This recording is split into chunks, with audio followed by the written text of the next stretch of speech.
Good afternoon, everyone. Thank you for joining us today with CQ Advocacy for our Lobbying versus Advocacy webinar. Delighted you could have us along, and I know it's going to be a great webinar / discussion today. I'm Anne Dermody. I'm the Content Director for Government Relations and Advocacy here at CQ. And this is easily one of our most subscribed webinars. So we know it's a subject with a lot of interest out there, and we're delighted you could all join us. So first things first, we are CQ Advocacy, and if you're not familiar with our products, we'd urge you to check them out at the website online there on the screen. We have everything from starter advocacy tools all the way up to our very robust advocacy platform that is CQ Engage, and I know a lot of you on the line will already be familiar with that. We also have an advocacy acquisition tool and, of course, CQ Knowledgeist, which is our congressional directory tool. And as a bonus for signing up for our webinar, we will offer all new CQ customers a 10% discount, and you'll get details of how you can avail of that in the webinar email that will follow the presentation. So we're hoping we'll have some time for questions at the end of this webinar. If we do run out of time, we've got everybody's contact details on there, all 4 of our speakers, so I'm sure they'd be happy to answer anything offline afterwards if we don't get to you today. So just a heads up on that. But let's get going here. Like I said, we have 4 great speakers to kind of give you an overview of that lobbying versus advocacy field today. And it seems kind of a little to me like this is sort of a subject of, you know, are you a cat versus a dog person? You know, are you in lobbying or advocacy? And those lines seem to have blurred a little more than the domestic pet line in recent years. But I know we're all kind of furry friends here today, so I'm not expecting anyone to get too upset. But let me introduce you to our panelists, and I'm going to introduce them in the order that you're going to hear them. So first up, we have CQ's Kate Ackley. Kate covers lobbying, influence, and political money for CQ. She's an expert on K Street and the relationship between Congress and those seeking to influence it. And she previously covered financial services, banking, housing, and trade policy for CQ, as well as lobbying for Roll Call. Kate grew up in Denver, and she graduated from the University of Colorado, and she's definitely going to give us an interesting overview of the current state of lobbying, and this is kind of something that Kate lives and breathes, so looking forward to that. Following Kate will be Joshua Habersky. Josh will be very familiar to our regular webinar attendees, and beyond that, of course, as the chairman of the Grassroots Professional Network. Josh is also the director of advocacy at the Independent Community Bankers of America. And I think Josh is in the position of kind of having been on both sides of this debate, so we're looking forward to his insights on that. And he'll talk a little about the differences between lobbying and advocacy, disclosures, examples, ethics and law, and all that good stuff. Then we're also delighted to be joined by Mike Fulton today. Mike is a veteran in this industry. He's also experienced from both sides of the fence, and he'll tell us much more about that and kind of talk about how all this comes together in a practical sense for everyone listening. So watch out for some real-world examples from Mike about moving the needle on issues and kind of what legal and regulatory landscape looks like right now. And then last but certainly not least, we were also delighted to welcome Jonathan McGee here today. Jonathan's the Senior Marketing Director at the Graduate School of Political Management at the George Washington University. Jonathan is a seasoned program manager, public affairs professional, and recruitment and enrollment expert. And he's also spent time on the Hill working for U.S. Representative Eddie Bernice Johnson as a legislative assistant. And Jonathan's going to look at how lobbying has impacted public reasoning and what we can do about that. So without further ado, I'm going to turn it over to Kate now, and off we go. Thank you so much, Anne, and thank you all for joining us.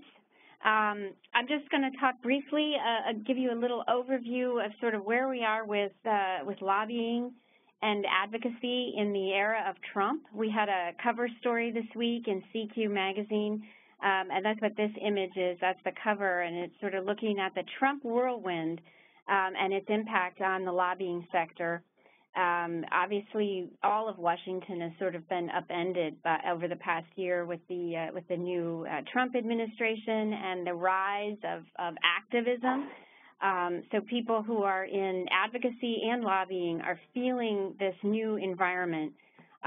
We decided to look at the lobbyists, the number of registered lobbyists at the start of new presidencies, just to get a sense for Was 2017, the first year of the Trump administration, was that a big boom for K Street and for registered lobbyists? And it certainly was up over what it had been in the previous few years, but it was not as big a year as the first year of the Obama administration.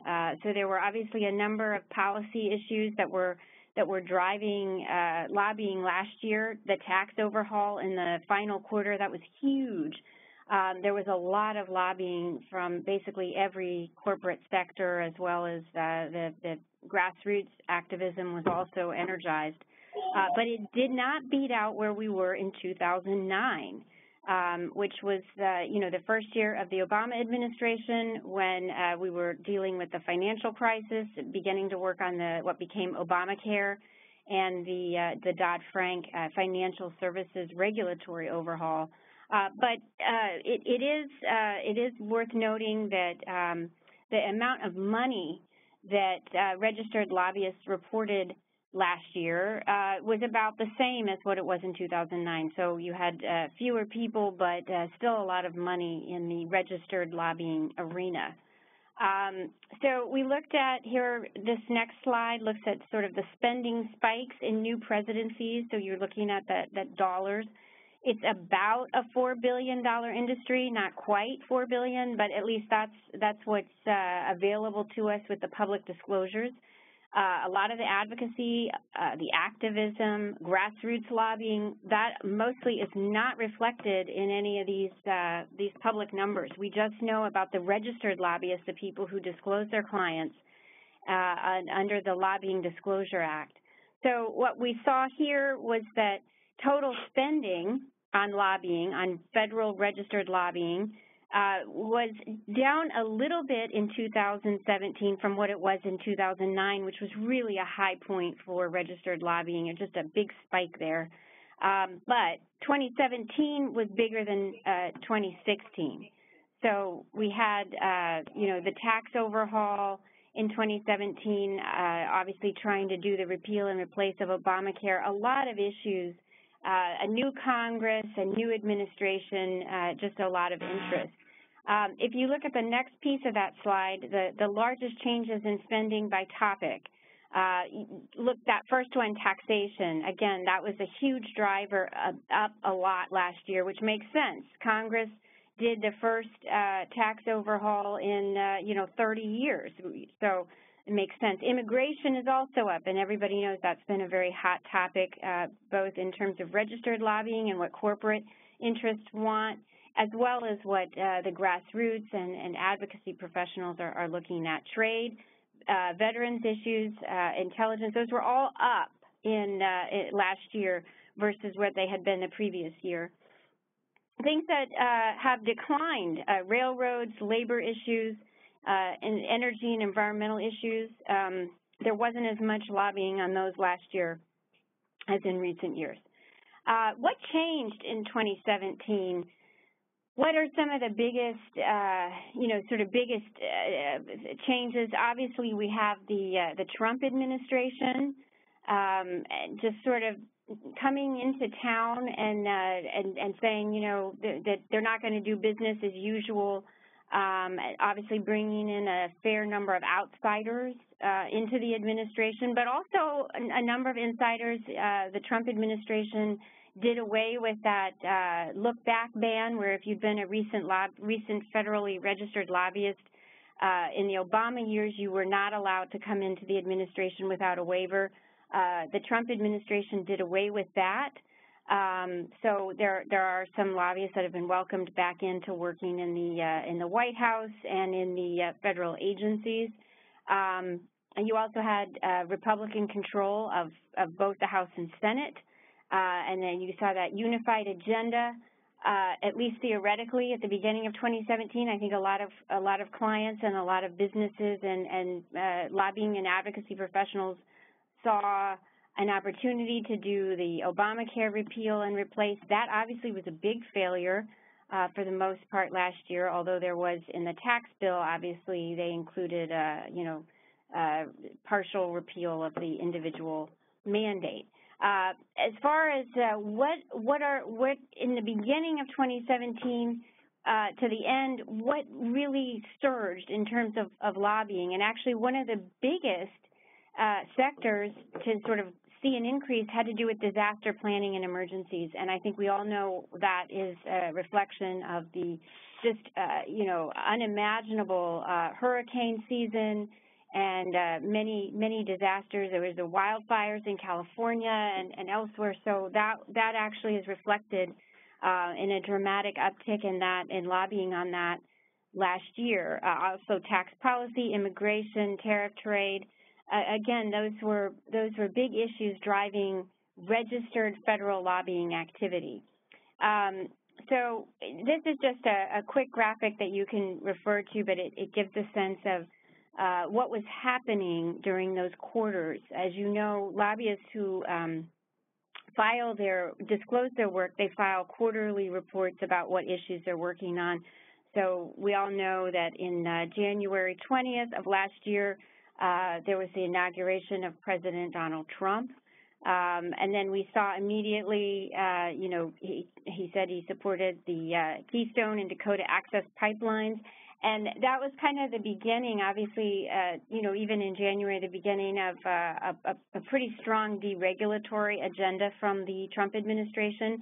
And we think that's part of the reason why there is a bit of a decline in lobbying on some of those issues, is that folks felt like, they had, what the administration was doing is what they supported. So there wasn't maybe as big a need to lobby as much, but, people don't explain that on their forms, so we can't be 100% sure about that.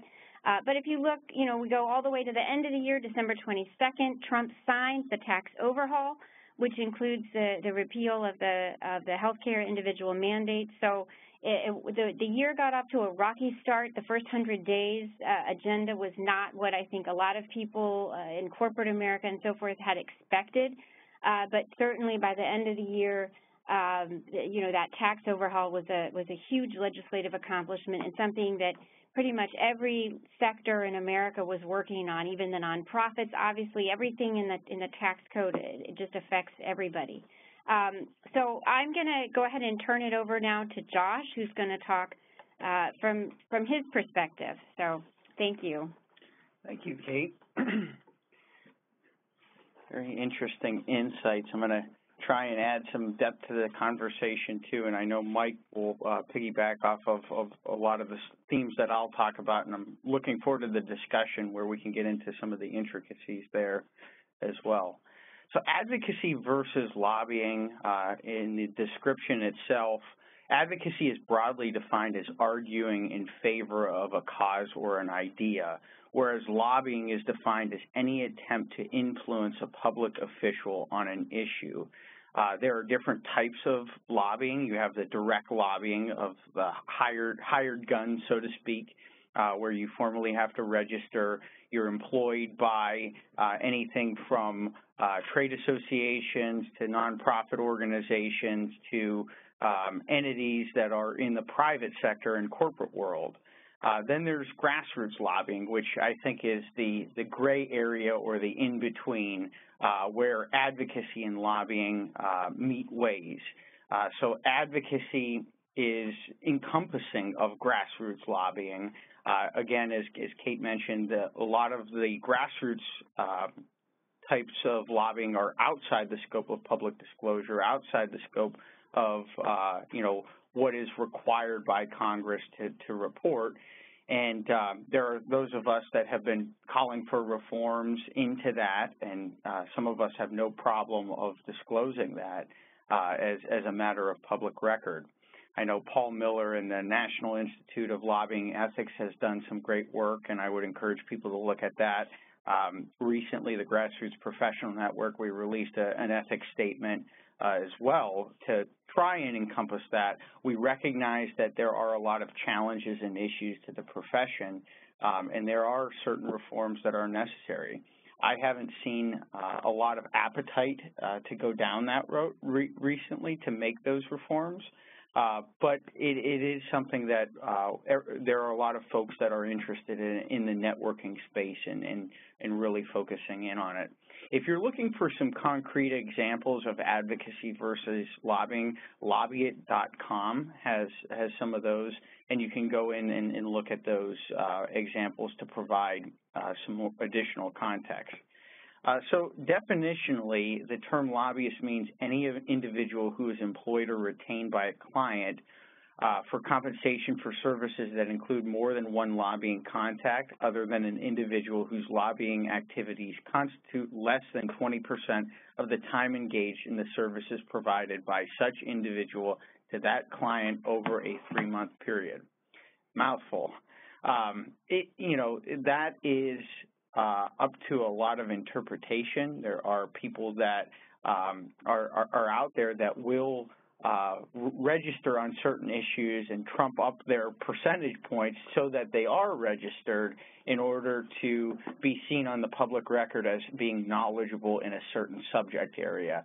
You see some of that in the private sector where people are trying to retain clients in a certain industry. They'll register on an issue that they may have taken 1 or 2 meetings with, definitely not 20% of the time. So that's another challenge on the other end of lobbying versus advocacy. So disclosure, as I mentioned, grassroots professionals do not currently disclose. Most of them, there are some that have gone forward, and as a matter of as their own ethics or their organization or personal preference, they do disclose and they file the lobbying disclosure. I personally have gone and disclosed. I am a registered lobbyist. My primary focus is grassroots and grass tops, but I do have several Hill contacts and will take meetings, with legislators as well as staffers. So it is, certainly something that we're seeing more people go down that route than we have in previous years, but still, as the slide indicates, there is not a great uptick in that. And the public affairs side of things and the communications and grassroots that is on the outside is growing exponentially. You've seen some recent news articles on that about spending in the communications and public affairs space, which I'm sure Mike can talk about. Grassroots lobbying is a citizen's right. It's a constitutionally protected right. And, when we're discussing ethics and disclosure for grassroots professionals, we're talking about full-time staffers. I want to clarify that because there are some people that have, made the suggestion that anybody that lobbies on an issue should have to disclose. I personally, with the Grassroots Professional Network as the, mouthpiece for this, we're not advocating for having your bankers or your individual citizens of a membership organization, whether they're representing seafood industries or whatnot, to have to register if they're making their way to Capitol Hill once or twice a year or meeting in the district. That is their citizens' right that's constitutionally protected, and they shouldn't have to disclose that. So I do want to clarify that. Some other terms that get into the mix are government relations. So you'll have grassroots will often sit within the government relations department. I have seen a trend where it's in the communications department, and a couple organizations, larger ones, will have that. So government relations includes both lobbying and advocacy. That's, again, where there's some synergies there. Public relations and getting the public involved to support an issue or awareness is something that involves both lobbying and advocacy as well. I'm not going to go over the stats again. I think Kate did an excellent job with that. But spending shifts to public affairs, advocacy, and associations. That's a trend that I've seen quite a bit. So you'll have corporate entities that won't necessarily want to take a stance on an issue because it could affect their bottom line or their stock prices. So they'll utilize and leverage their association membership to do so. And really, and this is where we see some difficulties between member companies and the association. The member companies will go and suggest taking a legislative stance or an advocacy campaign on a certain issue that will benefit them as an individual member, trying to leverage the association to create a broader market share. So that's kind of on the business side of things when it comes to advocacy and lobbying. Some of the grassroots issues, as we mentioned, the lack of disclosure, the lack of transparency in the process of it itself. You're sending communications, you're encouraging your members to meet with members of Congress and staff, but where is that information going?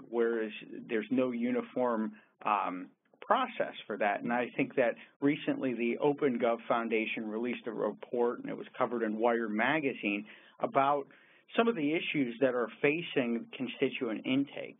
Staff budgets haven't increased, protocols and technology aren't uniform, they haven't been updated, and it's an 80-page report that really dives into each of the issues that goes along with constituent intake and grassroots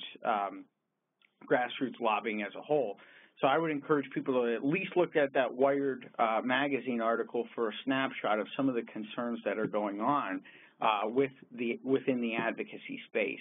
Of course, authenticity of messages.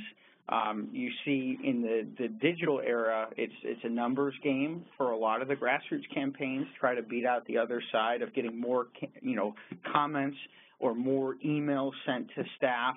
But what is the authenticity of those? Are people being given gift cards or rewards to send things that they don't really have an understanding of? So I think that that's going to be a continual crossroads where ethics will come into play in ensuring that genuine constituent opinions are being sent, received, and processed, rather than having an influx of things that are coming outside. If you look at some of the recent regulations, there were some reports, and I know the Pew Research Foundation did a study on some of the public comments. I would encourage people to look at that as well, where you'll see some other issues with advocacy and lobbying. Social media proliferation and volume. Staff reasonably so, are having trouble keeping up with the demand coming from the advocacy space, and it's coming from all different channels. For a while it was just email and fax and phone calls. Now it's coming from Facebook, Twitter, Instagram, all the different social media platforms, in-person meetings, and these groups are competing for time and attention. So they're being more creative, they're being more disruptive, and trying to break through the noise. I'm not saying that that's a bad thing. Actually, I think that the creativity and trying to make the messaging better is something that, will resonate and going towards more short-form communication. But I do think that we need to recognize that and improve the technology both sides. So that, I think CQ does a great job with their advocacy platforms and making sure that things are transparent and authentic. But universally across the board, anything that's going into Congress should have that white label status and follow certain guidelines in the CWC, so to speak. And then, of course, staffing shortages. You have to manage a myriad of issues from healthcare to financial services and anything in between, and putting staff time on taking constituent opinions and registering them when they might not be as authentic is a problem. So anything that can be done on the intake process there is going to be something that we're going to see in the future, I hope to see. So ethics versus the law, as I mentioned, AstroTurf and authenticity, data integrity, so being able to check it from a Hill perspective and verify that they're genuine constituents and it's not a stock message that's being auto-generated by a paid company. Honesty and accuracy in communication. So if you're an organization and you're creating these campaigns, make sure that you're informing and you're serving that role as a responsible grassroots advocate and providing essentially civics education for your interest group or your organization that you represent. It's perfectly fine to contrast other organizations. I think that again, we are competing for time and attention, but, make sure that it is an honest contrast that's formatted, according to fact. And then I just want to close with an ethics statement that we recently released in December of 2017, the Grassroots Professional Network, with which Jonathan and Ann are both members of the advisory board. The advocacy profession is expanding and growing its influence within the political system, and as elected officials look to the public to make decisions of utmost importance, it is critical that grassroots professionals create advocacy programs and movements that are honest, engaging, and support and strengthen our democratic principles.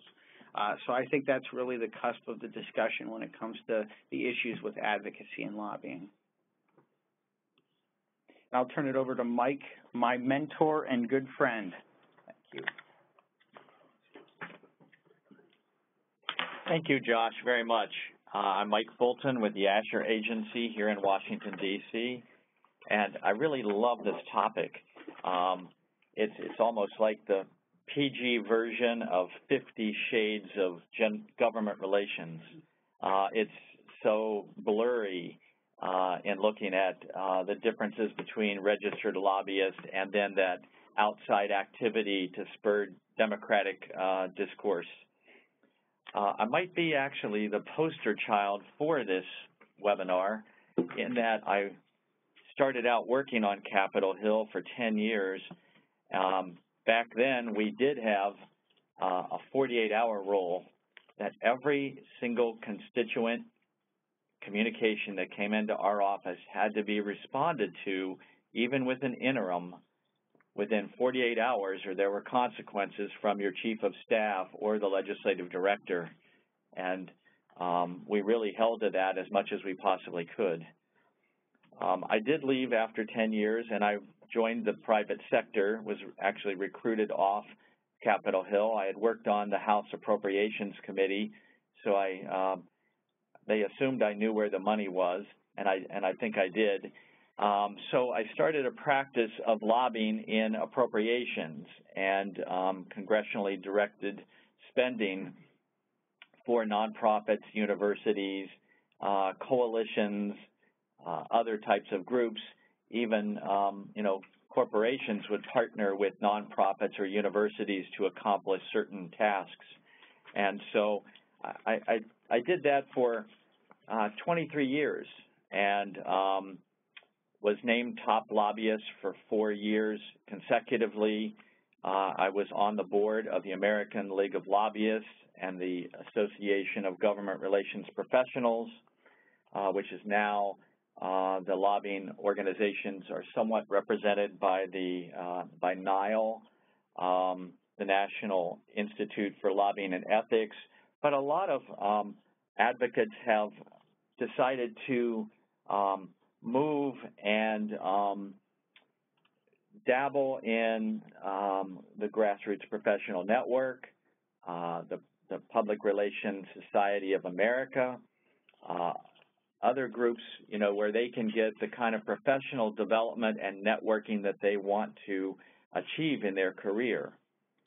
I would say that to build on what Josh said about some resources on checking out lobbying disclosure and those people who are registered and the amount of spending. Open Secrets is a very good good source to Google. And then also on the House website under Clerk of the House, you see all the rules and guidelines for lobbying disclosure. And there is a database where you can look people up by individuals who lobby or by organizations by those names.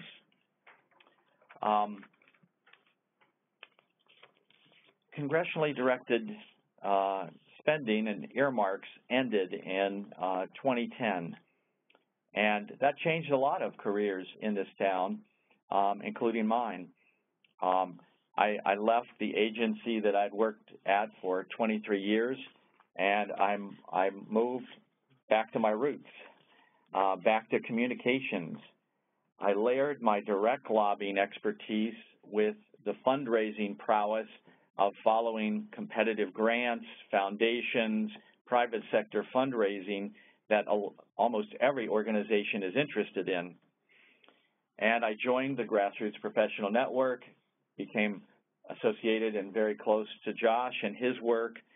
Also, I joined the Public Relations Society of America, the National Capital Chapter here.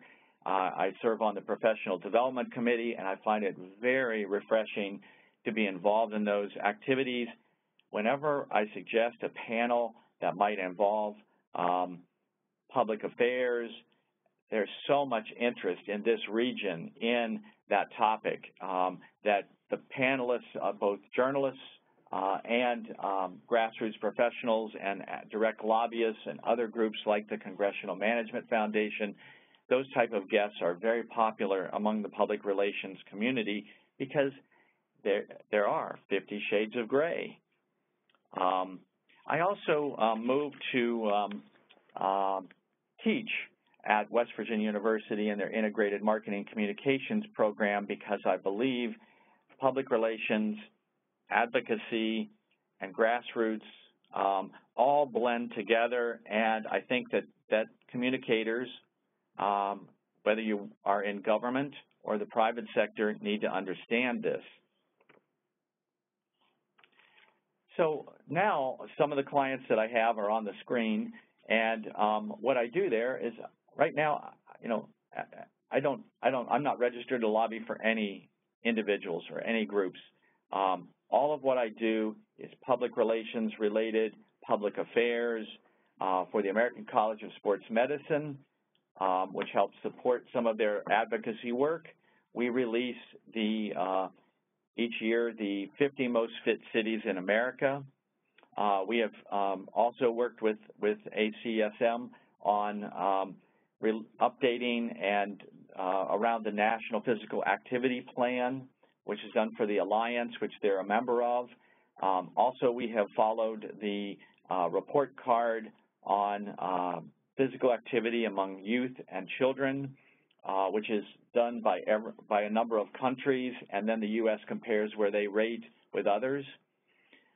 For Capital Caring, a nonprofit hospice in this region, we helped their CEO get some op-eds placed and some congressional record statements and some media articles around November and the National Hospice and Palliative Care Week or month throughout November to draw attention to the excellent work that they do for their patients and that their caregivers and volunteers are organized. We work for a number of community and technical colleges. Now, I was just up there yesterday with Northampton Community College in Pennsylvania with their House members, meeting with their members, sharing their annual report, talking about some legislative issues, inviting them back to campus. We work with Charlie Dent, Matt Cartwright, Tom Marino, Senators Casey and Toomey, have an excellent relationship with them, and we want to be more of a resource to them. We really didn't come to ask for anything. We wanted to just keep those embers burning with the relationship that we have with those offices so that there's a two-way street there, and they understand what our challenges are and what our needs are, and then also how they can participate and interact with our audiences on those community college campuses. We also work with the West Virginia Community and Technical College System, all 9 colleges, and I get calls or emails from time to time asking for branding, logos, event-type work, and we do that. We hosted an event on Tuesday with the U.S. Senate Auto Caucus, co-chaired by Senator Portman, and we had the Responsible Battery Coalition, a nonprofit that was formed and launched in April of 2016. And they have members such as Johnson Controls, AutoZone, FedEx, Walmart, Honda, Ford Motor Company, and I think there are 11 members, and they're all interested in the recycling and sustainability of lead-acid batteries, but also lithium-ion and other type of energy storage sources for vehicles, whether they're golf carts, tractors, trucks, cars, principally. So we launched the 2 Million Battery Challenge and did a national press release. We also provided excellent speakers for a great audience in the Capitol Visitor Center so that they could learn more about this topic. We had the U.S. Department of Energy there. We had probably a dozen members of Congress represented from multiple states. We had a lot of interest from the automotive press and energy and sustainability media covering that event. We also have worked in the past for the Robert C. Byrd Center for Congressional History and Education at Shepherd University in West Virginia. And we didn't do any lobbying for them. They wanted a logo, they wanted a brochure, they wanted some other things around direct fundraising and a traveling exhibit that they're doing. So all of these things complement lobbying. And on their screen, you'll see some of the tactics that we employ for these clients. We're not registered to lobby, but it supports lobbying that those organizations might do and gets the message out and engages the community and the public by a number of these tactics that we mentioned here. Direct lobbying has changed substantially. I think Kate Ackley went through a lot of the differences in the number of people who are registered and actually reporting and filing their activities.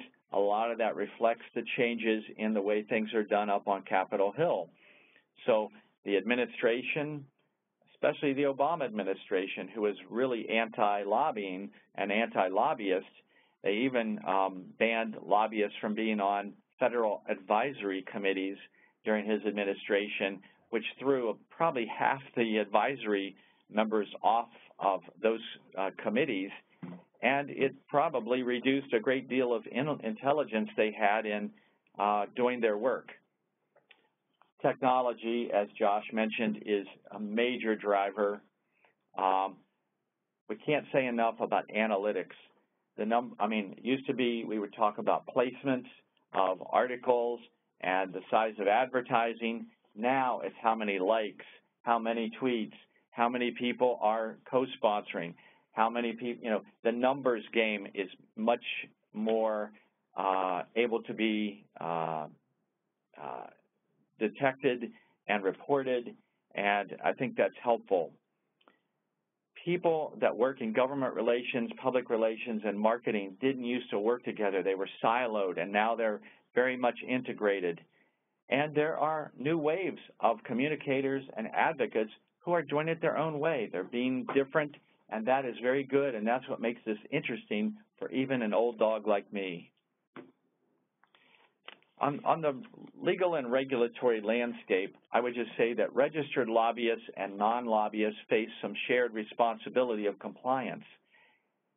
A lot of clients that I work with now and have worked with in the past have mandatory advocacy training sessions for all the employees within their organizations. That's because even if you're not registered to lobby, if you work at that organization, you are held to the standards of gift ban, financial contributions, and other things. So you've got to have everybody within your organization knowledgeable of the rules and regulations and the ethics in particular, and so that's really important. A lot of this falls on the advocates. When I lobbied and I signed a new client, one of the first things I needed to do once we got the terms, the scope of work, and how much we would be compensated, we needed to go over with them the rules of lobbying. They needed to know we're filing for them. You can't just file and surprise them because it gets reported every day that there's new filings or terminations. And there are government audits. The U.S. Government Accountability Office audits lobbying organizations and registered organizations and individuals every year. Now, they don't put a lot of people in jail or fine a lot of people through this process. However, they're trying to track and see if the process is working to increase transparency and compliance activity. Some of the things that I've learned over the years from the attorneys that teach these courses are around quid pro quo, You really want to avoid that with the members of Congress and their staff. You have to worry about mail fraud, because if you doctor the bills or even expenses and you send a client a bill, that is mail fraud. And there are a lot of other unethical behaviors that you need to be aware of, and you need to understand where those sources of influence and advice are and consult them. With that, I'm glad to turn it over to Jonathan McGee of George Washington University.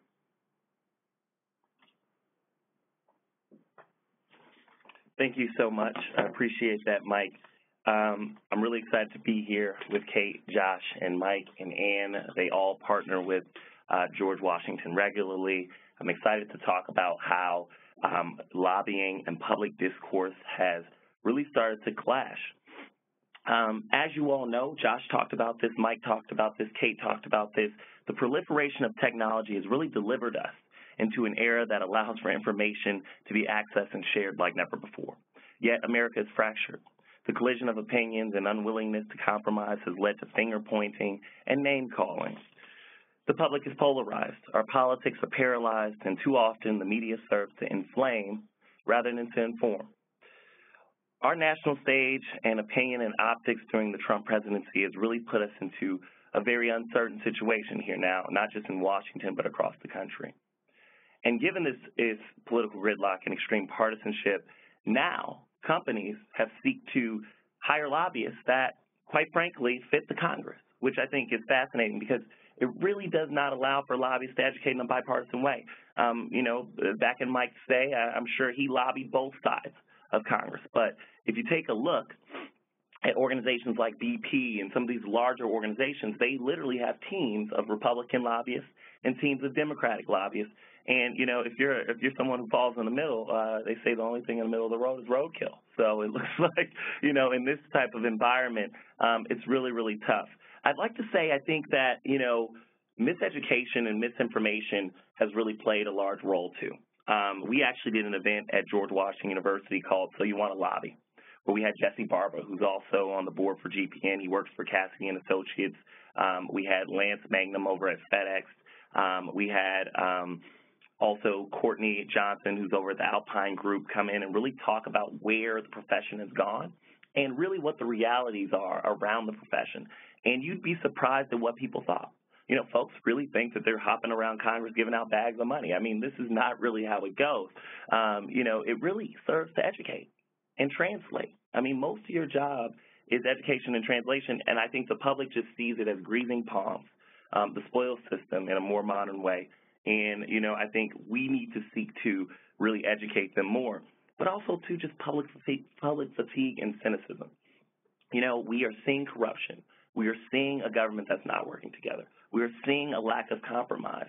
So what do you think that does to the public? I mean, I can speak to my personal experience. Coming from the south side of Chicago, folks were poor under Bush, they're poor under Obama, and now they're poor under Trump. So the way they're looking at it is I voted for, the compassionate conservative, and it didn't work out. I voted for hope and change, and it didn't work out. And now I voted for, the outsider, and it's clearly not working out. So at this point, let's throw the whole thing away. And I think that, right now, people just are really cynical. They're very distrusting, and they really don't know, what they should do. But I really want to talk about ways that we could solve this, because I think that we can. And I think that there are folks out here having these conversations. And one way that GSPM, CQ, and GPN together are trying to solve this is through our conference, Reimagining Disruption. Our conference is going to bring together former and current elected officials, political professionals, corporate executives, and academic thought leaders to discuss the future of political communication. We really want to strike a balance between, how do we, provide that sportsmanship and that respect and that civility, but also have robust debate. And I think that that is really what has been tough, because a lot of these issues that we're talking about, whether it be tax, whether it be immigration, whether it be border security, are really, really, emotional issues. And, a lot of the times, folks are very invested. And so it's tough to really kind of come to the table. Some folks have said, the reason why compromise doesn't exist anymore is because folks don't drink anymore. in Washington. I don't really know what it is, but, I do know that the Constitutional Convention and the Constitution was passed with folks in the bar really kind of working together to try to figure out how to make things work. Some of folks say it's because folks are in the district now, so they don't have time to really be in Washington. I went to an event about congressional families where Representative Mazzullo and Representative Carnahan kind of talked about how they had their families, in Washington. Folks would have their kids play. They'd see each other in Alexandria baseball games, and that really kind of made the difference and put a human face to the name. So our conference is really kind of seeking to kind of facilitate that and foster that and really kind of create some actionable steps for folks to kind of go out and figure out how to do this. So if you all are interested, as you can see at the bottom, we have the link to our website. If you're interested in attending, if you're interested in partnering, please contact us. But I do want to, highlight some of our sponsors that we do have participating in this because I think, you all will find it interesting, the folks who have really kind of taken to what we have going here, and so that you can follow up. Facebook is on board. Pearson Embanet, one of the largest educational providers online, Prudential, Siemens, the Teamsters, Weber Shandwick produces a civility report every year, LAI Video, Purple Strategies, CQ, No Labels, GAIN, PLIN, NAVPAC. These are all bipartisan policy center, Women in Government Relations, the former members of Congress Association. You name it, pretty much a little bit of everyone's involved because they see the importance of this.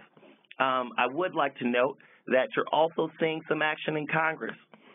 Back in 2005, I don't know if you all remember, this was before we were as partisan as we are now, but we had Representative Capito, who's now in the Senate, and we had Representative Cleaver kind of come together and really kind of talk about this Congressional Civility Caucus. But, in 2006, Democrats won. Things were still partially kind of bipartisan, and so it kind of faded away.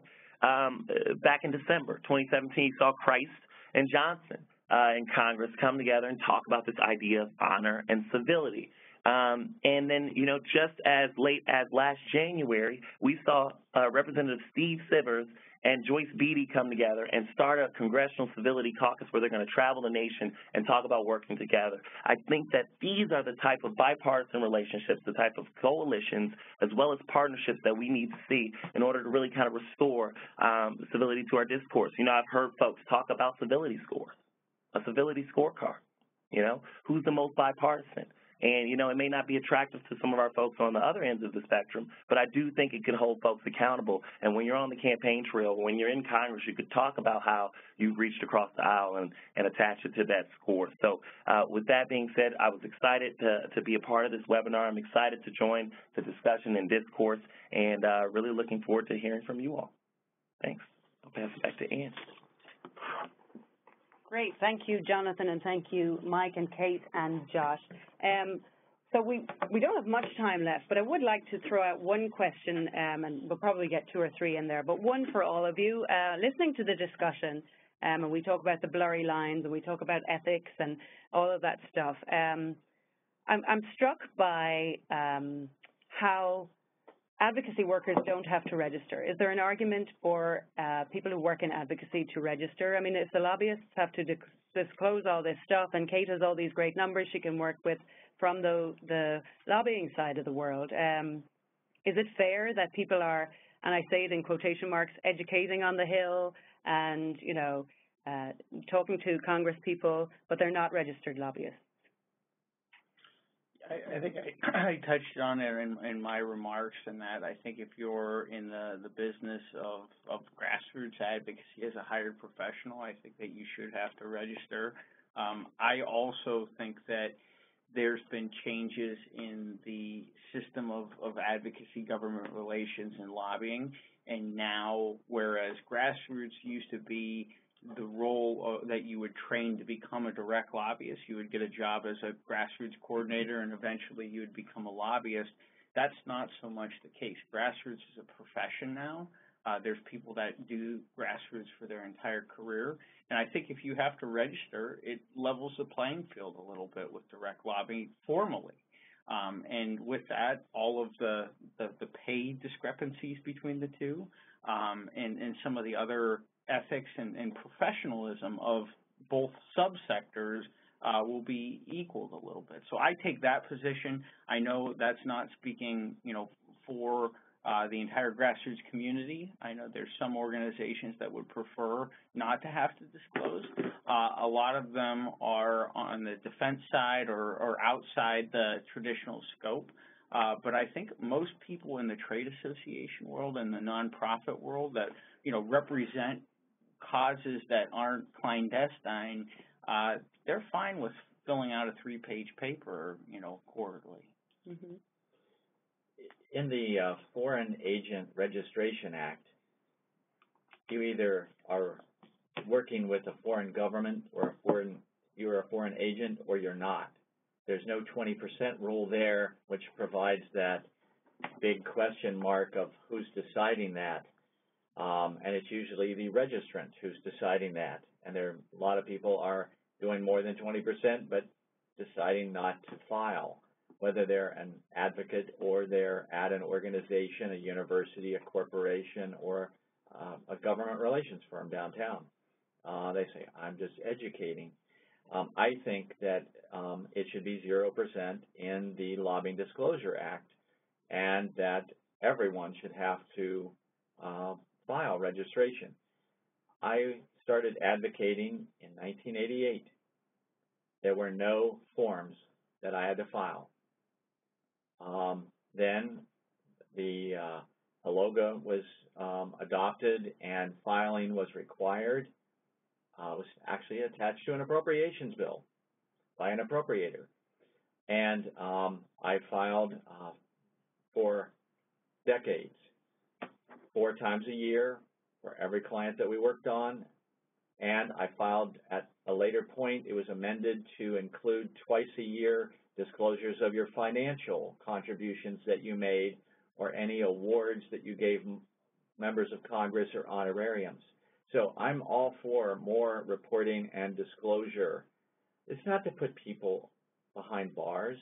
It's to just increase democracy and to make it more transparent so that people know where people stand. Mm-hmm. But you said that you don't register anymore. You're no longer registered, and is that because you don't meet the threshold to trigger the Lobbying Disclosure Act? That's right. And most of what I'm doing is public relations, logos, events. About meeting with members of Congress and doing events on the Hill, so I was surprised that it doesn't. Yeah, if you're just doing, if you're doing an event on the Hill with the Senate Auto Caucus, we didn't ask Senator Portman to get us a room, and then we put together the event, the speakers at the panel. It's an event we could have done at the Press Club, or we could have done it at the, right here at CQ. So I kind of fall in the middle of this, and I'm glad you touched on that. I think, Kate, you asked a very, very important question because, okay, the Constitution says we have the right to petition our government, and I think that really quick, this is coalitions of people, right? So a basic organizer who's in his neighborhood who wants to organize and go to Congress and talk to their members, they're just where's the line, I think. And I think that now that's becoming more blurred given technology, given there's different ways to advocate, and the essence of this webinar is what constitutes advocacy and what constitutes lobbying. And I think that, that's the tough part because really, truly, you got 4 billion people on Facebook, right? Or 4 billion accounts, 2 billion active users, 2 billion on Twitter, 1 billion on LinkedIn, 1 billion on Instagram. There's advocacy happening all over social media. Should they register? And, this is the slippery slope that we face. So, I don't think that there's a black or white answer, and I think it's really gray. And I think what we're seeing is the trend is folks are moving away from it because they don't want to, get hit with the clanks, as Mike said. So, okay. All right, I did want to go to one question. Somebody said here, so no one has mentioned campaign finance, but a big difference between lobbying and advocacy is the ability to give contributions. Discuss. I think that coming from my career standpoint, the previous 2 organizations that I've been with, we were C3 organizations, so we didn't, or the previous organization was a C3, so we didn't engage in campaign finance. That side of things is, a lot of grassroots and PAC is, working in tandem. There's webinars that we've done that have talked about strategies in techniques to maximize both and the impact of both. A PAC is certainly a tool within the government relations toolbox. They have their own set of challenges, much like grassroots, and I think that they're looking at them. You've had recent senators that aren't accepting corporate money, so there'll be a whole host of challenges. I've seen more initiative and some self-policing in the PAC side of things than I have in the public affairs and grassroots side of things. But that's just my opinion. Well, and I agree that these go hand in hand. I don't think you have, all the lobbyists are corporate people and they have PACs, and all the advocates are detached from the corporate world and don't have PACs. I think that's, first of all, I don't agree with that premise. There are a lot of, single issue or ideological organizations that do have PACs and engage in political money in other ways. I think that, we're right now, a day after our most recent mass shooting at a school. There's been a lot of discussion about the National Rifle Association and the political money that the NRA is involved in. And I think what gets lost there is the power of its activism and grassroots advocacy that is harder to calculate. You can see a political check, how much money somebody gets from some organization, and it's just harder to tabulate the sort of the grassroots and the advocacy that is coming from some of these organizations. And I'll just throw that out there. I just mentioned to Mike that SEC disagreed to allow cryptocurrency to be accepted in a political campaign. And that means that if you get a Bitcoin and it rises to 100K, you keep all the money. Talk about dark money, So I think, we're actually at the beginning of a conversation that really is going to get very, very intricate, very, very complicated. And quite frankly, with the development of C4s and independent expenditures, there's always ways to sidestep the rules. So, I think it goes from, advocacy lobbying to digital to global to, now it's just kind of a free-for-all. So, I mean, this is the scary part, where are we really at? Mm-hmm. Okay, great. Well, I would love to keep talking here, but we're coming up on the hour, unfortunately, because I know all of you have lots to say, and certainly it's really interesting to listen to it all. So we are going to be sending out the slides and the recording to this webinar afterwards. As I mentioned earlier on, for new customers, we do have a 10% discount to CQ's advocacy products, and you'll get the information on that as well in the email. And that's about it, folks. Thank you for joining us, and stay tuned for our next webinar.